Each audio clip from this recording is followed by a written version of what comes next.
تو یہ آیت 104 سے خود بخود واضح ہو جاتا ہے الذین ضل سعیہم فی الحیات الدنیا، وہ لوگ جن کی کوشش ہی دنیا کی زندگی میں گم ہو کر رہ گئی۔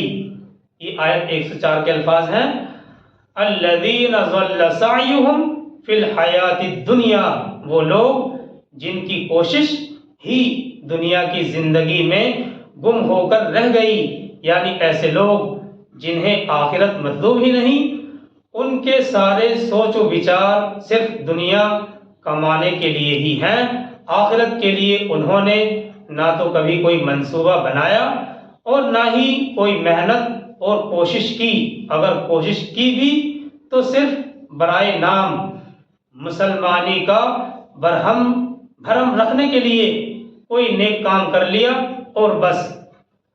اللہ کا انسانی زندگی سے مقصد کیا ہے؟ انسانی زندگی سے اللہ کیا چاہتے ہیں؟ وہ مقصد کیا ہے؟ اللہ کا انسان کو زندگی دینے سے مقصد کیا ہے؟ اس بارے میں انہوں نے کبھی سنجیدگی سے سوچنے کی زحمت ہی گوارا نہیں کی۔ ایسے لوگوں کو ان کی محنت کا صلہ اللہ کی منشا کے مطابق دنیا میں مل جاتا ہے، جبکہ آخرت میں ان کے لیے جہنم کے سوا اور کچھ بھی نہیں ہے۔ یہ مضمون بہت ہی اہم ہے، اس لیے یہ مضمون قرآن مجید میں جگہ جگہ پھیلا ہوا ہے، اور اس مضمون کے جگہ جگہ پھیلا ہونے سے ہی اس بات کی اہمیت کا اندازہ لگایا جا سکتا ہے کہ یہ مضمون دیکھیے، کیونکہ انسان کو جو زندگی ملی ہے یہ اس کے اپنے اختیار سے نہیں ہے، نہ دنیا کے اندر آنا انسان کے اپنے اختیار میں ہے اور نہ ہی یہاں سے جانا۔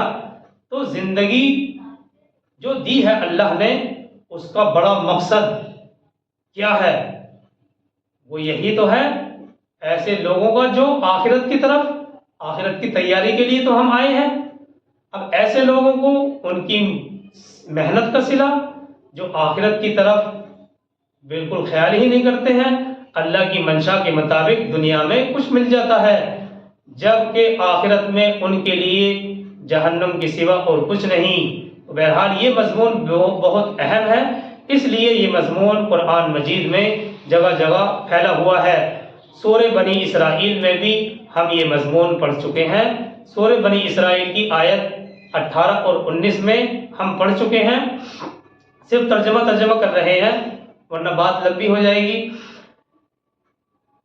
جو کوئی طلبگار بنتا ہے جلدی والی دنیا کا تو ہم اس کو جلدی دے دیتے ہیں، اس میں سے جو کچھ ہم چاہتے ہیں، جس کے لیے چاہتے ہیں، پھر ہم مقرر کر دیتے ہیں اس کے لیے جہنم، وہ داخل ہوگا اس میں ملامت زدہ اور دھتکارا ہوا۔ اور اسی سے آگے ہم نے پڑھا تھا اور جو کوئی آخرت کا طلبگار ہو اور کوشش کرے اس کے لیے اور وہ مومن بھی ہو تو وہی لوگ ہوں گے جن کی قدر کی جائے گی۔ چنانچہ آخرت کی نجات کا امیدوار بننے کے لیے ہر مسلم بندے کو واضح طور پر اپنا راستہ متعین کرنا ہوگا کہ وہ دنیا کا طالب ہے یا آخرت کا۔ جہاں تک دنیا میں رہتے ہوئے زندگی کی ضروریات کا تعلق ہے، وہ تو اللہ کی طرف سے ہر انسان، ہر نیک اور برے سب کو ہی پوری طرح مل رہی ہیں، لہذا انسان کو اپنی زندگی کی ضروریات کے لیے اپنی کوشش کے ساتھ اللہ پر توکل بھی رکھنا چاہیے۔ جہاں تک اپنی کوشش ہے وہ تو کرنی ہی ہے، اور ساتھ ہی میں اللہ پر توکل اور بھروسہ بھی کرنا چاہیے۔ اللہ نے انسان کو دنیا میں زندہ رکھنا ہے تو وہ اس کے کھانے پینے کا بندوبست اور انتظام بھی کرے گا۔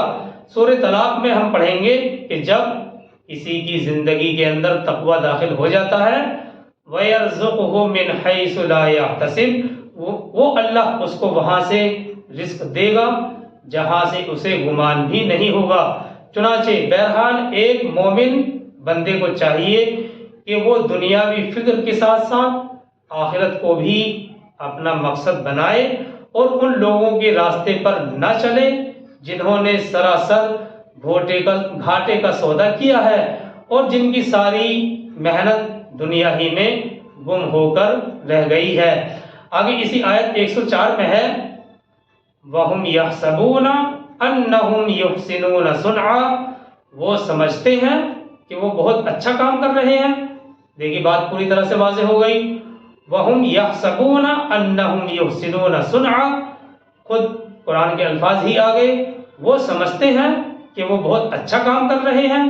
مطلب یہی ہے کہ ایسے لوگ اپنے کاروبار کی ترقی، جائیدادوں میں اضافے اور دوسری دنیاوی کامیابیوں کو دیکھتے ہوئے سمجھتے ہیں کہ ان کی محنتیں، ان کی کوششیں روز بروز بڑھ رہی ہیں۔ آگے چلتے ہیں آیت 105 کی طرف، اولئک الذین کفروا بآیات ربہم ولقائہ، یہی وہ لوگ ہیں جنہوں نے کفر کیا، جنہوں نے انکار کیا اپنے رب کی آیات اور اس کی ملاقات کا، یعنی اگر حقیقتاً وہ آخرت کو بھلا کر دن رات دنیا ہی حاصل کرنے میں مصروف ہیں تو اپنے عمل سے وہ گویا اللہ کی آیات اور آخرت میں اس سے ہونے والی ملاقات کا انکار کر رہے ہیں، حالانکہ اللہ کا فیصلہ یہی ہے۔ ہم پارہ 19 میں پڑھیں گے وَإِنَّ الدَّارَ الْآخِرَةَ لَهِيَ الْحَيَوَانُ، یقیناً آخرت کی زندگی ہی اصل زندگی ہے، لیکن دنیا کے طلب کرنے والے کا عمل اللہ کی اس بات کی تصدیق کرنے کے بجائے اس کو جھٹلاتا ہے۔ اس لیے فرمایا گیا ہے کہ یہ وہی لوگ ہیں جنہوں نے اللہ کی آیات کو اور اس کے سامنے روز محشر کی حاضری کو عملی طور پر جھٹلا دیا ہے۔ اسی لیے کیونکہ آیت میں متعین کر دیا گیا ہے کہ وہ کون لوگ ہیں، اسی وجہ سے قرطبی، ابو حیان اور تفسیر مظہری وغیرہ میں اس بات کو ترجیح دی گئی ہے کہ اس سے اصل مراد تو کفار ہی ہیں، اور وہ لوگ جو اللہ تعالیٰ قیامت اور حساب و کتاب کے منکر ہیں، مگر صورتاً اور ظاہراً وہ لوگ بھی اس کے عام مفہوم سے الگ نہیں ہو سکتے جن کے اعمال ان کے فاسد عقیدے نے برباد کر دیے، یعنی انہوں نے اعمال تو نیک کیے لیکن فاسد عقیدہ ہونے کی وجہ سے ان کے اعمال ضائع ہو گئے اور ان کی محنت رائے گاہ ہو گئی۔ آگے اسی آیت میں ہے فَحَبِطَتْ أَعْمَالُهُمْ فَلَا نُقِيمُ لَهُمْ يَوْمَ الْقِيَامَةِ وَزْنًا، تو برباد ہو گئے ان کے اعمال اور ہم قائم نہیں کریں گے ان کے لیے قیامت کے دن کوئی وزن۔ اگلی آیت 106 ہے ذَلِكَ جَزَاؤُهُمْ جَهَنَّمُ بِمَا كَفَرُوا وَاتَّخَذُوا آيَاتِي وَرُسُلِي هُزُوًا، ان کا بدلہ جہنم ہے اس سبب سے کہ انہوں نے کفر کیا اور میرے رسولوں کا مذاق اڑایا۔ یہ آیت 106 ہے ذَلِكَ جَزَاؤُهُمْ جَهَنَّمُ بِمَا كَفَرُوا وَاتَّخَذُوا آيَاتِي وَرُسُلِي هُزُوًا، ان کا بدلہ جہنم ہے اس سبب سے کہ انہوں نے کفر کیا، اللہ کی آیات کا انکار کیا اور میرے رسولوں کا مذاق اڑایا۔ تو یہ آیت 106 تک وضاحت ہمارے سامنے آئی، ابھی اس میں تھوڑا سا باقی ہے، انشاءاللہ اس کو ہم کل دیکھیں گے۔ اللہ تعالی ہم سب کو عمل کی توفیق عطا فرمائے۔ سبحان اللہ وبحمدہ، سبحانک اللہم وبحمدک، ونشہد ان لا الہ الا انت، ونستغفرک ونتوب الیک۔ سبحان ربک رب العزۃ عما یصفون، وسلام علی المرسلین، والحمد للہ۔